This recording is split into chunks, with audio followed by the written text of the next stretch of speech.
A billionaire secretly installed cameras to monitor his new employee, assuming she had something to hide. But when he watched the footage late at night and recognized a detail from his own past, his hands began to tremble. And the room fell into complete silence. Subscribe to the channel, leave your like, and comment where in the world you're watching from, because now I'm going to tell you everything. Send the quarterly reports to my lawyer. I do not want a meeting. Marcus Ford's voice was flat. He ended the call and placed the phone on the polished desk.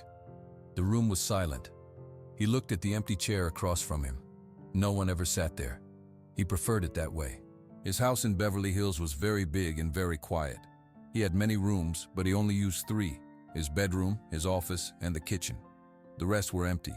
He had money, more than he could ever spend. But the money did nothing. It could not fill the quiet. It could not bring back his daughter, Chloe, or his wife, Rebecca. They were gone. That was years ago. Now, it was just him and the silence. He stood up. He walked from his office to the kitchen. He counted his steps. 54. He always counted. It was a thing he did. The kitchen was clean and cold. A single meal waited on the counter, delivered in a white box.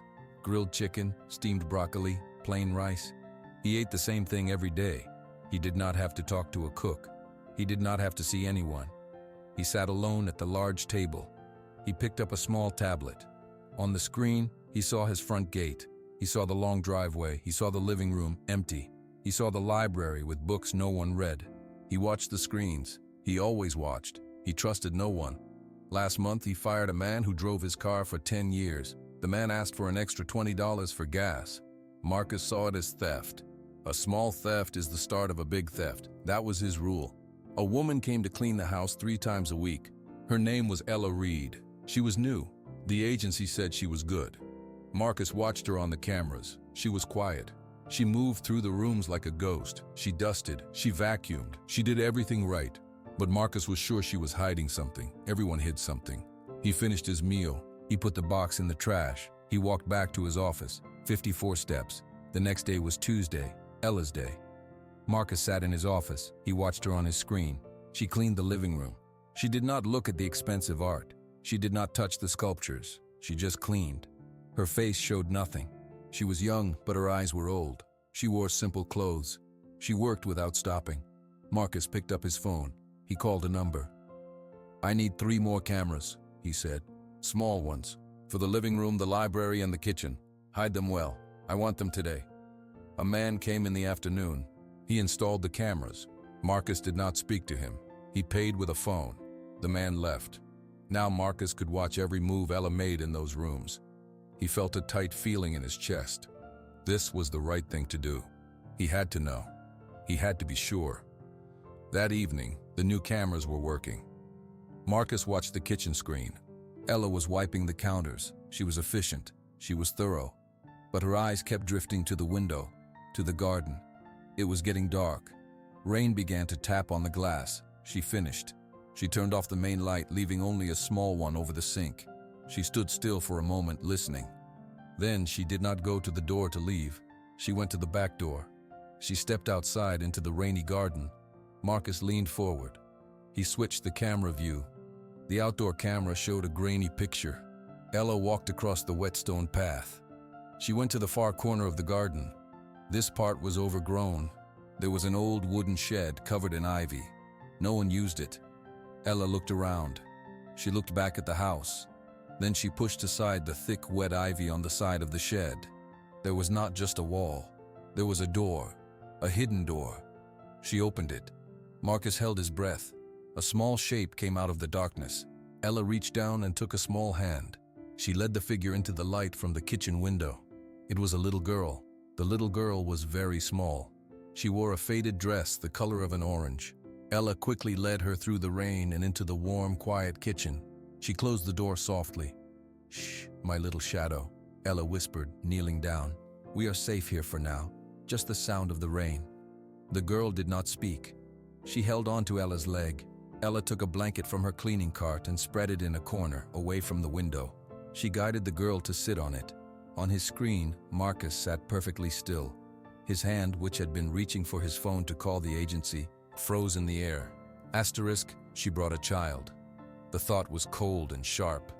Asterisk into my home, without asking. A rule was broken. A big rule. His house was a place of control, of order. This was chaos. This was a secret. His jaw tightened. He picked up the phone. His thumb hovered over the screen. He would call the cleaning service. He would say, "Ella Reed is fired. Send someone to collect her. Now." In the kitchen, Ella moved quietly. She took a small package of crackers and an apple from her own bag. She sliced the apple carefully. She gave the pieces and crackers to the little girl. "We share?" the little girl whispered, her voice so faint Marcus almost missed it through the speaker. "You eat it all," Ella said softly. "I am not hungry." Marcus watched. The anger was a hot stone in his stomach. But something else made him wait. Ella was not ignoring the child. She was not letting her run wild. She was caring for her. The woman's movements were gentle. She smoothed the girl's wet, curly hair. She kept her voice a soft hum. He did not dial the number. The girl ate slowly.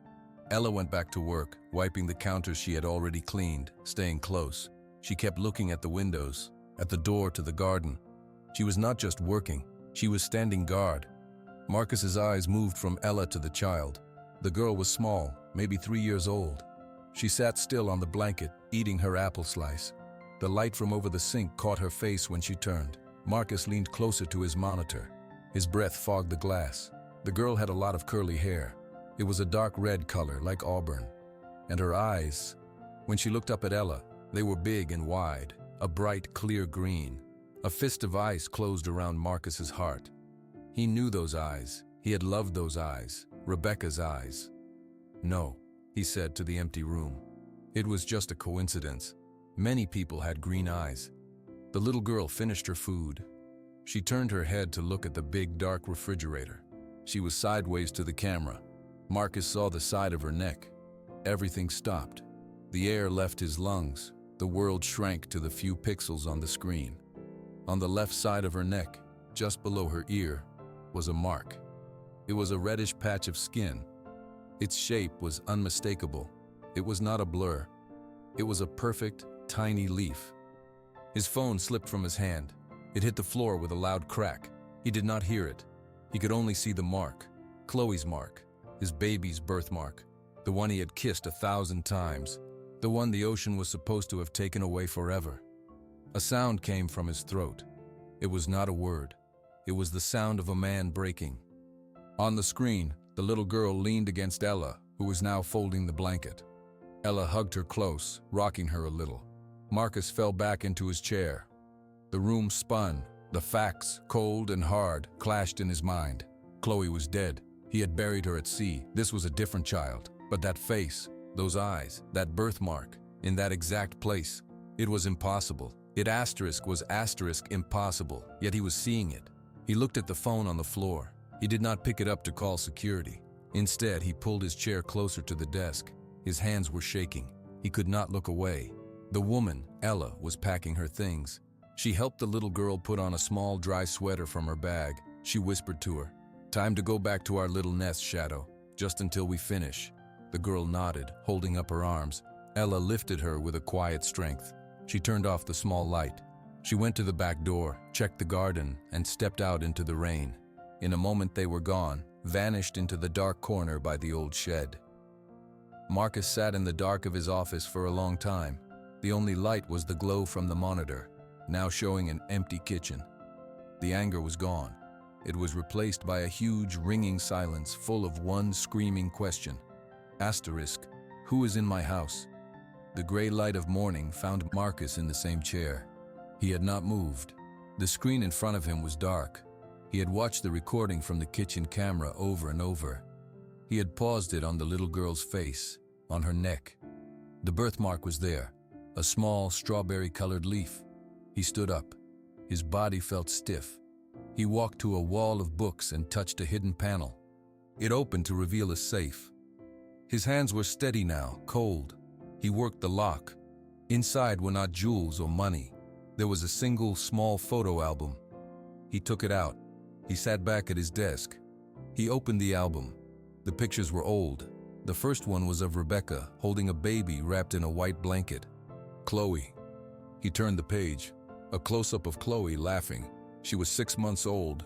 The picture clearly showed the side of her neck. The same mark. Marcus looked from the photo to the frozen image on his computer screen. He placed them side by side. They were the same. A tremor started deep inside him. He closed the album. He put his head in his hands. She died, he said to the silence. The boat, the water, the words felt empty. They were words he had been told, words he had believed. He made a decision. He would not call the police. He would not fire Ella. Not yet. He needed to understand. He opened the live feed for the hidden cameras. The house was empty. It was Wednesday. Ella did not come on Wednesdays. He spent the day doing 2 things. First, he used his computer. He tried to find Ella Reed. He looked in public records. He looked in employment databases. He found nothing. It was as if she did not exist. The cleaning agency had basic information, a name, a social security number that led nowhere, a phone number that was no longer in service. She was a ghost. Second, he watched the recording from the night before again. He watched Ella's face. He saw not a thief, but a woman who was afraid. He saw her constant looking at the windows. He saw the gentle way she touched the child's hair. He saw the little girl's quiet obedience. He heard the girl's whisper again. "We share?" When the sun went down, he forced himself to eat. He did not taste the food. He sat in the dark living room waiting. He watched the camera feed on his phone. At 8 o'clock, he saw movement. The back door of the kitchen opened. Ella stepped in alone. She turned on a small light. She began her work, cleaning with the same quiet efficiency. But tonight, she was faster. She kept checking the clock. After an hour, she stopped. She went to the back door and looked out. She listened. Then she slipped outside. Marcus switched to the garden camera. He watched her walk quickly to the overgrown shed. She parted the ivy and opened the hidden door. A small shape hurried out.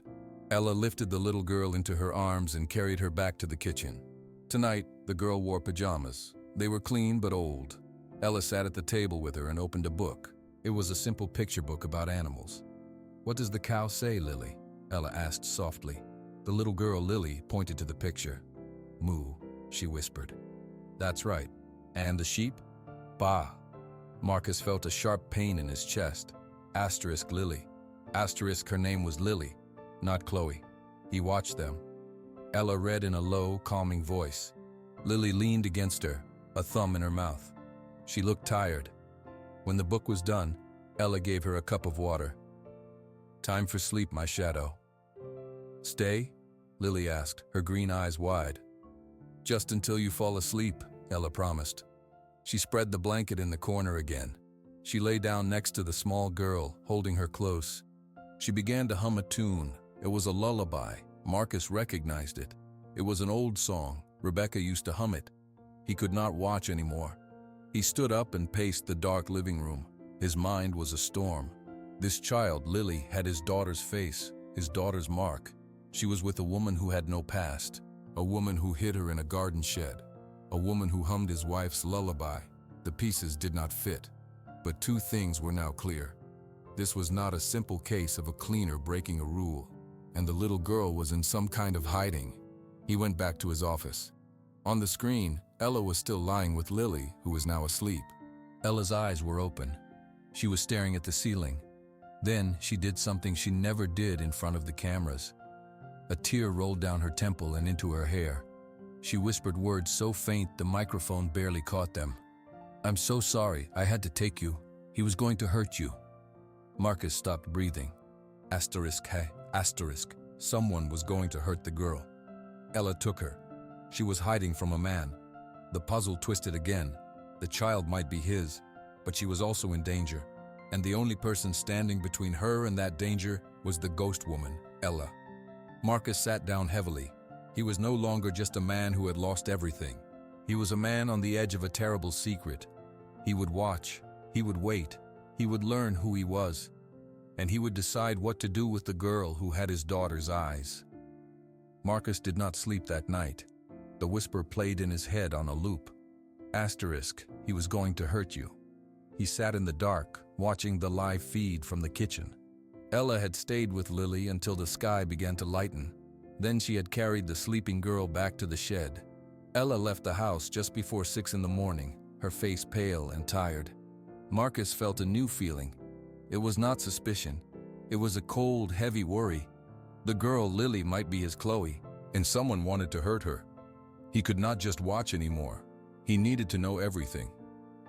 When the sun was fully up, he made a call. He called his assistant, David. David worked from an office far away. They only spoke by phone or email. David, I need information on a woman named Ella Reed. She cleans the house. Of course, Mr. Ford. What do you need? Background check? Financials? Everything, Marcus said. Where she was born, her family, where she lived before, everything. And I need it fast. I will start right now, David said.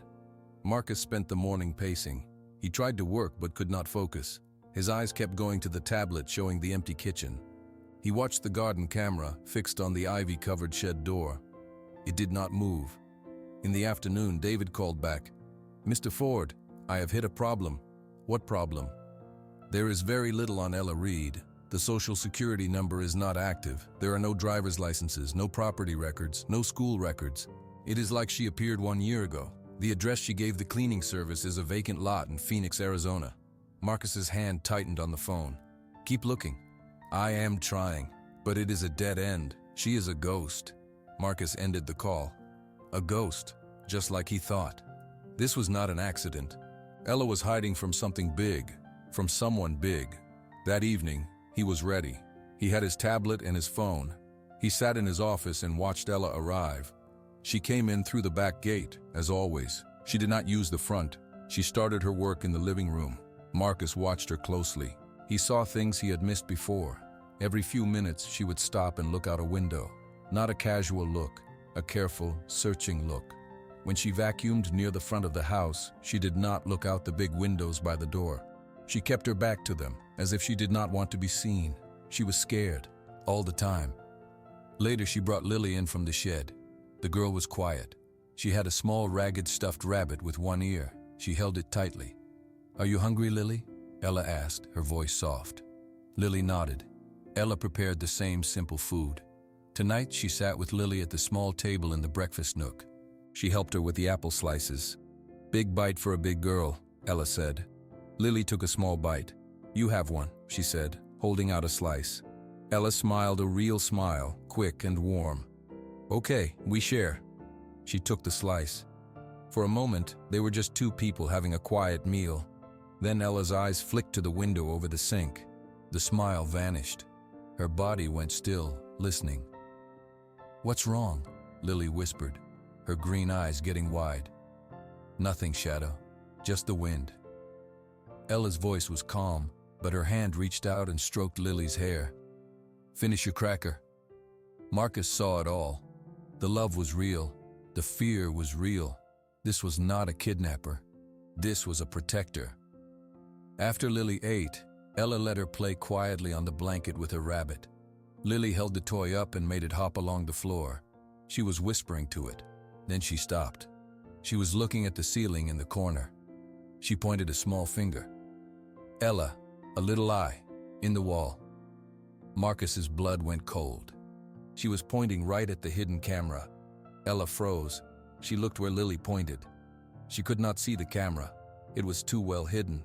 But her face filled with pure terror. She scooped Lily up, rabbit and all, and held her close. It is nothing, Lily. Just a light for the house. Ella's voice shook. She held Lily for a long minute, her own eyes fixed on the spot in the wall. We should go to bed early tonight. Come on. She cleaned up in a rush. She took Lily back to the shed much earlier than usual. When she returned to the kitchen to finish, she was moving fast. She kept looking at the corner where the camera was. Marcus knew she suspected something. The game was changing. He watched her leave for the night. The house was silent again, but the silence was different now. It was charged with fear and questions. Marcus put the tablet down. He looked at the photo album still on his desk, open to the picture of Chloe. He was no longer just a watcher. He was involved. The little girl with the birthmark was in danger. The woman protecting her was terrified. And he was the only one who knew both of those things. He had to talk to Ella. He had to face the ghost in his kitchen. The truth was in the garden, hiding behind the ivy. It was time to pull it into the light. The next evening, Marcus did not go to his office. He stood in the shadows of the main hall, listening. He heard the soft sounds of cleaning from the living room. He waited. When the sounds moved to the kitchen, he walked quietly through the house. He stepped out into the cool night air of the garden. The sky was clear. The moon was bright. He stood near the old shed, hidden by a large tree. He waited there. He saw Ella come out of the kitchen door. She carried a small bag of trash to the bin. Then, as always, she walked toward the shed. She looked around, her movements quick and nervous. She parted the ivy. "Ella." His voice was not loud, but it cut through the quiet like a knife. Ella gasped. She jumped back from the shed door, putting her body between it and him. Her eyes were huge with fear. "Mr. Ford, I was just—" "Who is in there?" Marcus asked. He took one step closer. He kept his hands at his sides, trying not to seem like a threat. But he was a tall man, and in the moonlight, he knew he looked severe. "It is no one. It is just a storage place," Ella said, her voice trembling. "Open the door, Ella." She shook her head. Her hands were shaking. "Please, do not." Marcus looked at her. He saw the pure terror. He thought of the little girl's birthmark. He thought of the whispered words, asterisk, "He was going to hurt you." He softened his voice just a little. "The child, her name is Lily." Ella's breath hitched. She nodded, a quick, desperate movement. "I have seen her," Marcus said. "On the cameras I put in the house." Ella made a small, pained sound. She had suspected, but now she knew. "I saw her face, Ella. I saw the mark on her neck." Marcus's own voice began to shake now. On the left side, shaped like a leaf. Tears filled Ella's eyes. She didn't speak. "My daughter Chloe had a mark like that, in that exact place." He took another step. The shed door was just behind her. "Who is she, Ella? You have 10 seconds to tell me the truth before I call security to open that door." Ella stared at him. The fear in her eyes was mixed with something else, a deep, terrible sadness. She looked at the ground. When she spoke, her words were a bare whisper. "Her name is Chloe." The world tilted. Marcus had believed it, but hearing the words was different. It was a physical blow. He reached out a hand to steady himself against the tree. "Your wife, Rebecca. She named her Chloe," Ella said, the words coming faster now, tumbling out. "She never called her Lily. That was his asterisk name for her." "His?" Marcus managed to ask. "Silas." Ella said the name like it was a curse. "Rebecca's father. Your daughter's grandfather." Marcus felt ice in his veins. "Rebecca's family died in a car crash, years ago." "No," Ella said, shaking her head. "That is what he made everyone think. He hated you, Mr. Ford. He took Rebecca away from you. He told you she was dead. She had the baby in hiding. The accident at sea. That was a lie too. A story Silas told you. The past, the solid ground of his grief, cracked and fell apart beneath him. Rebecca," he whispered. "She got sick 2 years ago. She died." Ella's tears fell freely now. "I was there. I promised her I would look after Chloe, but Silas, he kept the girl. He called her Lily. He wanted to erase you. He was becoming cruel. He was going to hurt her, to make her forget her mother. So I took her. I ran." Marcus looked at the shed door. His heart was pounding so hard he could hear it in his ears. "She is in there, right now?" Ella nodded, wiping her face with her sleeve. "She is scared of loud voices, of men." Slowly, carefully, Marcus moved closer. He stood next to Ella. He looked at the ivy-covered door. Can I see her?" Ella studied his face. She saw the anger was gone. She saw only a shattered man hoping for a miracle. After a long moment, she gave a small nod. She turned and gently opened the shed door. It was dark inside. "Lily, my shadow, it is okay. Come out." There was a rustle. A small shape appeared in the doorway, clutching the ragged rabbit. The moon shone on her curly auburn hair, on her wide green eyes. She saw Marcus and immediately hid behind Ella's legs, peeking out. Marcus knelt down. The grass was damp. He did not care. He looked at the little girl. He looked at the birthmark on her neck, clear in the moonlight.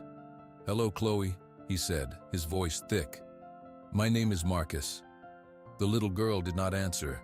She pressed her face into Ella's leg. Ella's hand came down, gently stroking her hair. "It is all right," she whispered. Marcus stayed on his knees. He could not look away from his daughter. His mind was trying to catch up. Rebecca was taken. She had their baby in hiding. She died. Chloe lived. All these years, a lie. "We cannot stay out here," Ella said softly, her eyes scanning the dark garden. "It is not safe." Marcus stood up. His legs felt weak. "You are both coming inside, to the house. Now." Ella hesitated.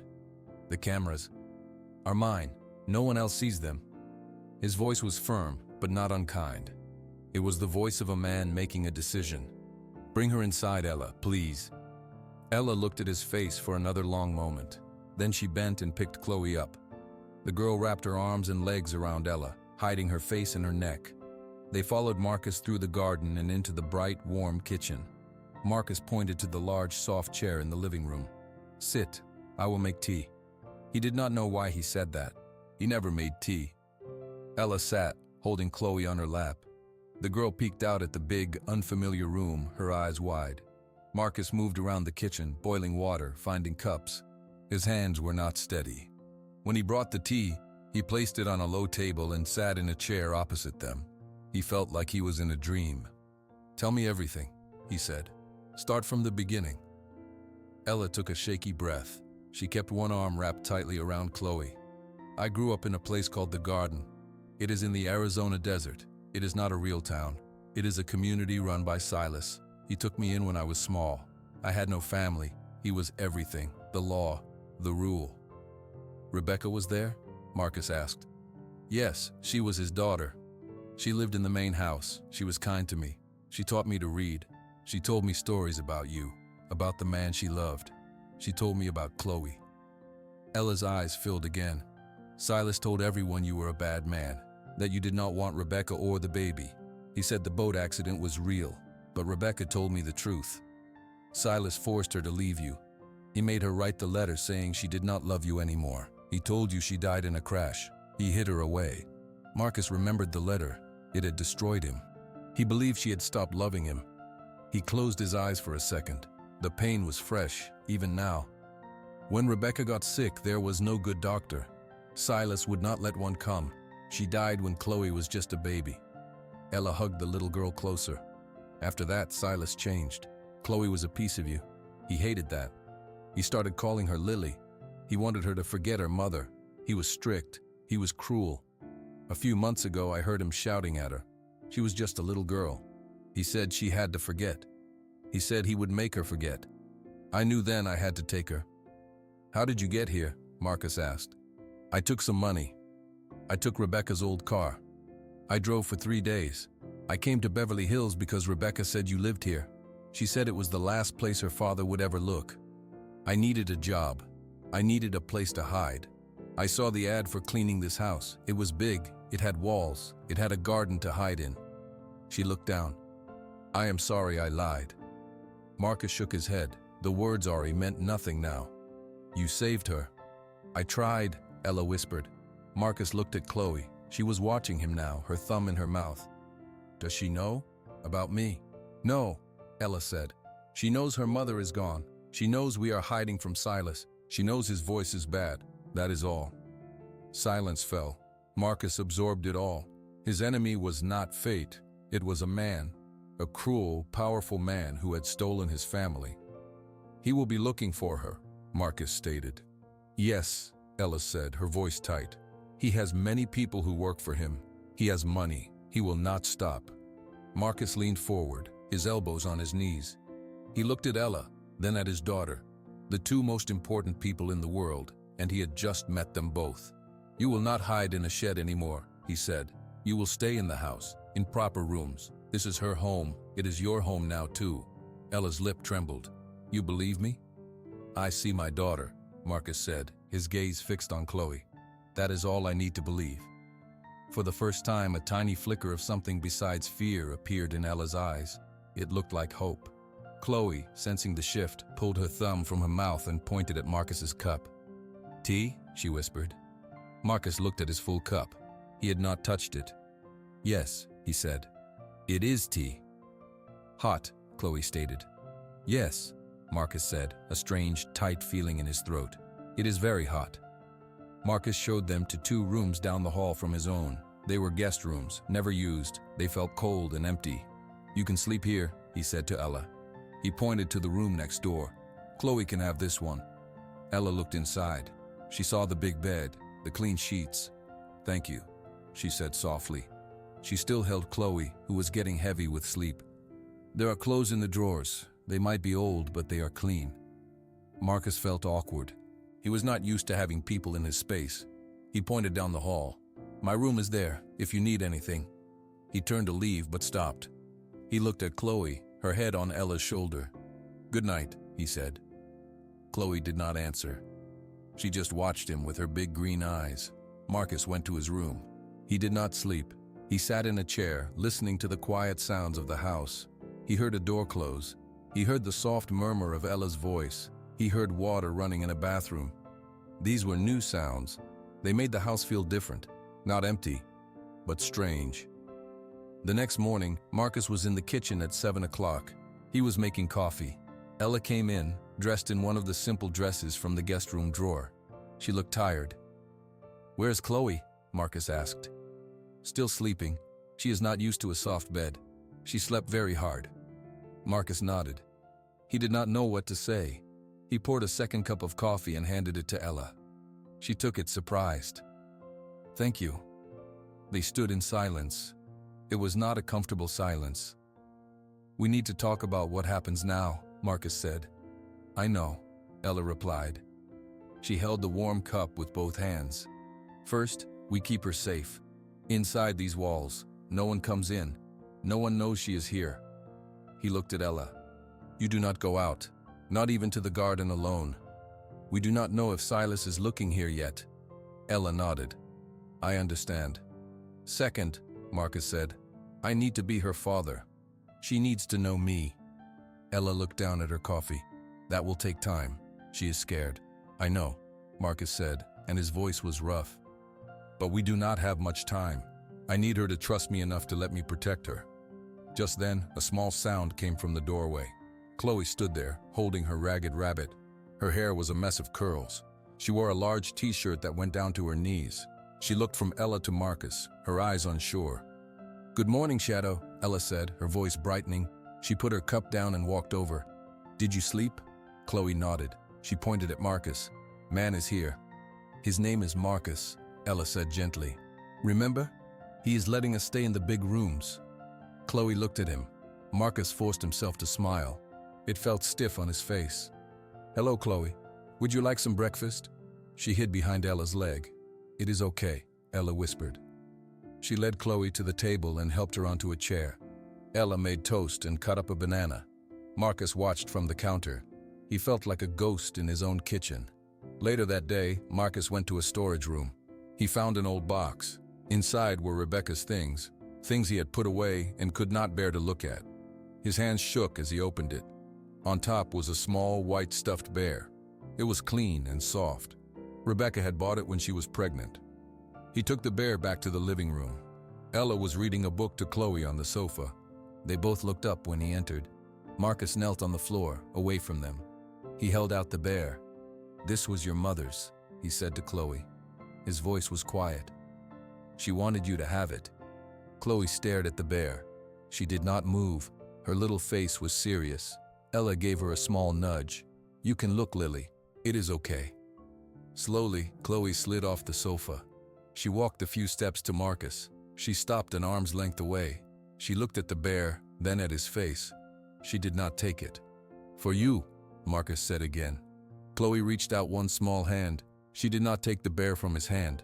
Instead, she touched its soft ear. Just a quick touch. Then she turned and ran back to the sofa, burying her face in Ella's side. Marcus's heart sank. He placed the bear on the coffee table. He stood up and walked out of the room without a word. From the hallway, he heard Ella's gentle voice. See, the bear is very soft. It is a friend. The man, Marcus. He gave it to you because he is safe. There was a long pause. Then, a tiny whisper from Chloe. Bear is soft. It was not much, but it was a start. Marcus leaned against the wall, closing his eyes. Being a father, he realized, was not about being welcomed. It was about showing up. Even when you were feared, even when it hurt, he would keep showing up. He had lost too much time already. The small moment with the bear stayed with Marcus. It was not much, but it was something.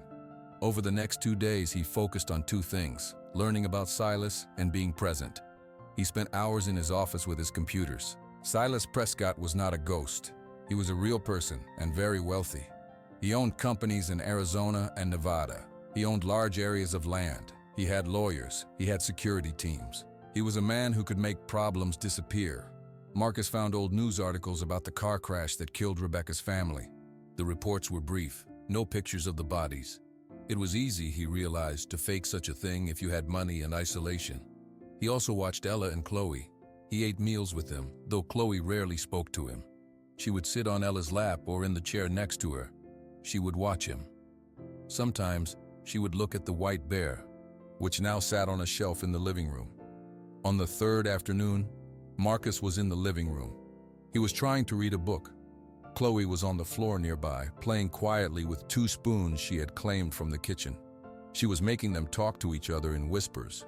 Ella stood by the large window, looking out at the street. She did this often. Her back was tense. "The black car is back," she said suddenly. Her voice was tight. Marcus put his book down and walked to the window. He stood beside her. A large black SUV was parked halfway down the block. It was not moving. "Are you sure it is the same one?" Marcus asked. "Yes, it was here yesterday morning, and now again. The windows are dark. I cannot see inside." Ella wrapped her arms around herself. "It is one of his cars, from the garden. I know it." Marcus felt a chill. "You have seen this specific car before?" "Not this one, but ones like it. They drive on the property. They carry his men." She turned to him, her face pale. "He found us. He is watching the house." Marcus stared at the SUV. It looked ordinary, but it felt like a threat. He believed her. "Okay," he said, his mind switching to a plan. "We do not panic. We act." He went to his office and made 3 calls. The first was to a private security company.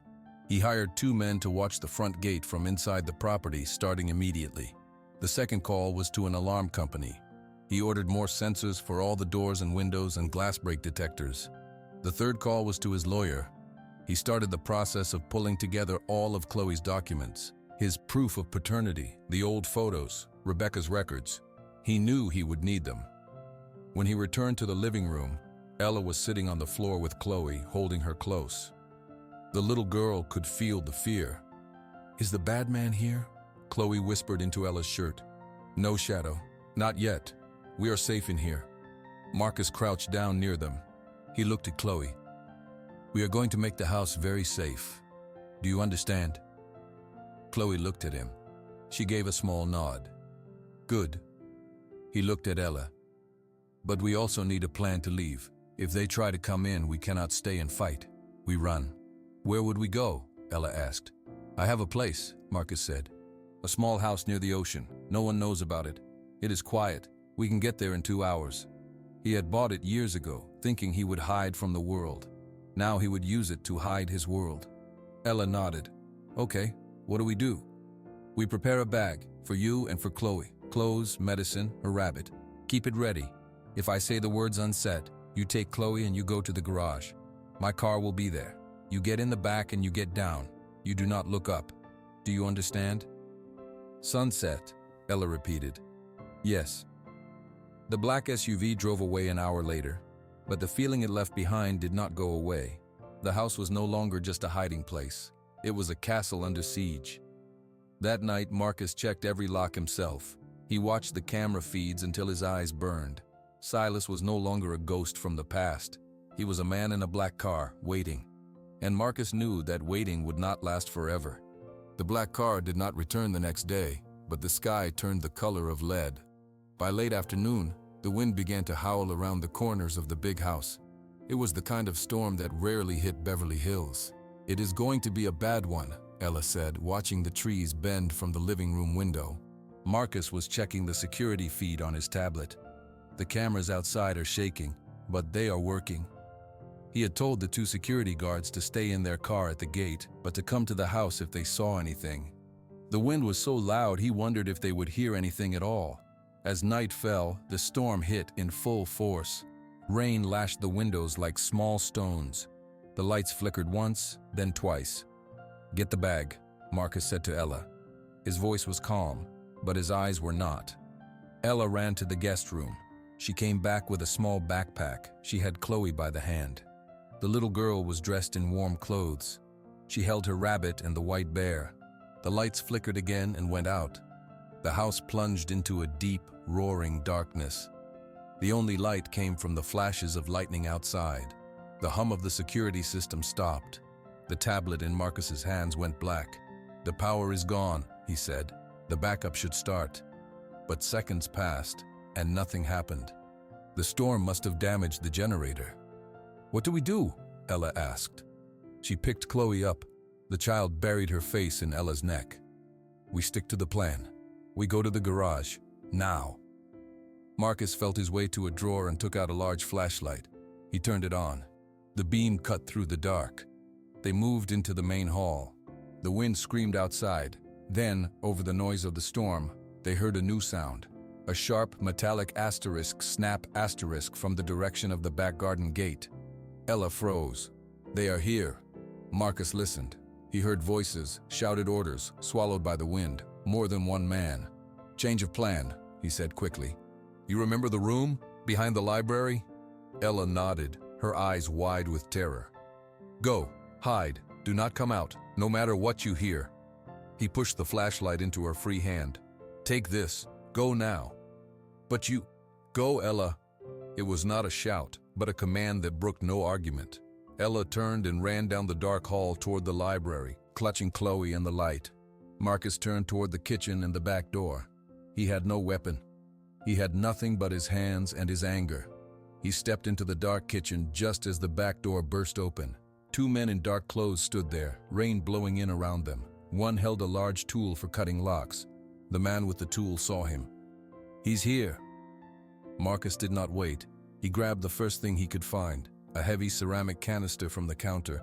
He threw it as hard as he could. It hit the first man in the chest, making him stumble back with a grunt. The second man charged. Marcus was older, but fear made him fast. He ducked a swinging arm and shoved the man into the edge of the open door. The man yelled in pain, but the first man was up again. He tackled Marcus, and they crashed to the hard floor. The air rushed from Marcus's lungs. He fought, twisting and pushing, but the man was heavier, stronger. A fist connected with his jaw. Bright lights flashed behind his eyes. Through the roaring in his ears, he heard more footsteps. More men were coming into his house. In the secret room behind the library wall, Ella held Chloe in the pitch black. She had turned off the flashlight to save it. The only sound was Chloe's rapid, quiet breaths and the muffled fury of the storm. Then they heard the sounds of the fight. A crash, a shout of pain. Chloe trembled. Ella held her tighter, her own heart pounding so loud she was sure it could be heard. She put her lips to Chloe's ear. "Shh, my shadow," she whispered, her voice barely a breath. "I am here. I am here." They waited in the dark, listening to the chaos inside the only safe place they had known. "Get off him." The voice was calm, cold, and old. It cut through the noise of the storm and the grunts of the men. The man pinning Marcus to the floor immediately let go and stood up. Marcus pushed himself up, his jaw throbbing. He looked toward the kitchen door.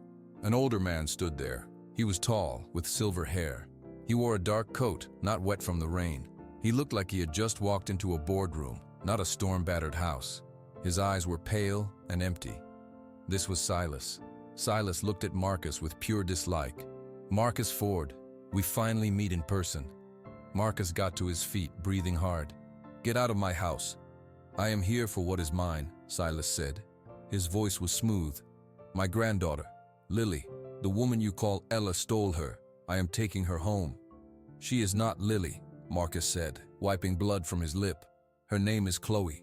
She is my daughter. You stole her. You stole my wife. You told me they were dead." Silas smiled a thin, cold smile. "Rebecca made her choice. She chose to leave your world of cheap ambition.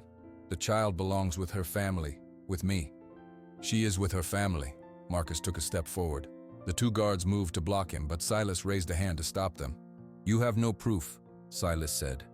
I have birth records. I have raised her. You are a lonely, paranoid man trying to fill a hole in your life. The police will see that. Suddenly, a new sound cut through the storm. Sirens, lots of them, coming closer. Red and blue lights flashed through the broken kitchen window, reflecting in the puddles on the floor.